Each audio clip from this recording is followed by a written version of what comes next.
क्या आपने कभी सोचा कि अल्लाह ने कायनात को 6 दिनों में ही क्यों बनाया, जबकि वो तो सिर्फ कुन फैकून, बी एंड इट इज कहकर हर चीज को पल भर में पैदा कर सकते थे।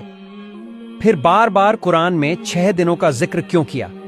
दुनिया में एक दिन जमीन के घूमने से तय होता है, लेकिन अल्लाह तो इस कायनात से भी परे है। सूरह अस-सजदा में कुरान कहता है, अल्लाह वही है जिसने आसमान और जमीन और जो कुछ उनके दरमियान है 6 दिनों में पैदा किया, फिर वो अपने अर्श पर कायम हुआ। नबी सल्लल्लाहु अलैहि वसल्लम ने बयान किया कि शुरू में कुछ भी नहीं था, सिर्फ अल्लाह थे। फिर उन्होंने अपने अर्श थ्रोन को पानी पर पैदा किया, फिर किताब लौहे महफूज में सब कुछ लिखा और उसके बाद आसमान और जमीन को पैदा किया। इससे पता चलता है कि ये 6 दिन जमीन के दिन नहीं बल्कि अर्श के दिन हैं। आइंस्टीन के रिलेटिविटी के सिद्धांत के मुताबिक भारी चीजों के पास वक्त धीरे चलता है, जैसे ब्लैक होल या सूरज के पास।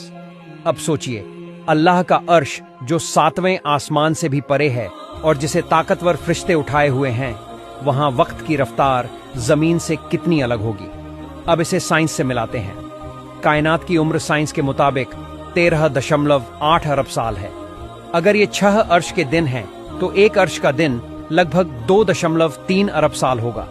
और कुरान में जमीन के लिए कहा गया कि वो 2 दिनों में पैदा हुई, यानी 2.3 अरब x2 बराबर 4.6 अरब साल। और साइंस भी यही कहता है कि जमीन की उम्र 4.6 अरब साल है। क्या ये महज इत्तेफाका है या अल्लाह का प्लान?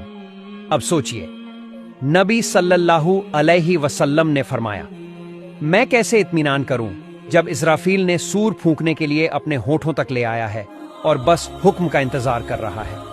हदीस। ये बात 1447 साल पहले कही गई थी, मगर अगर वो अर्श का वक्त था तो अल्लाह के हिसाब से ये तो अभी के कुछ लम्हात ही होंगे।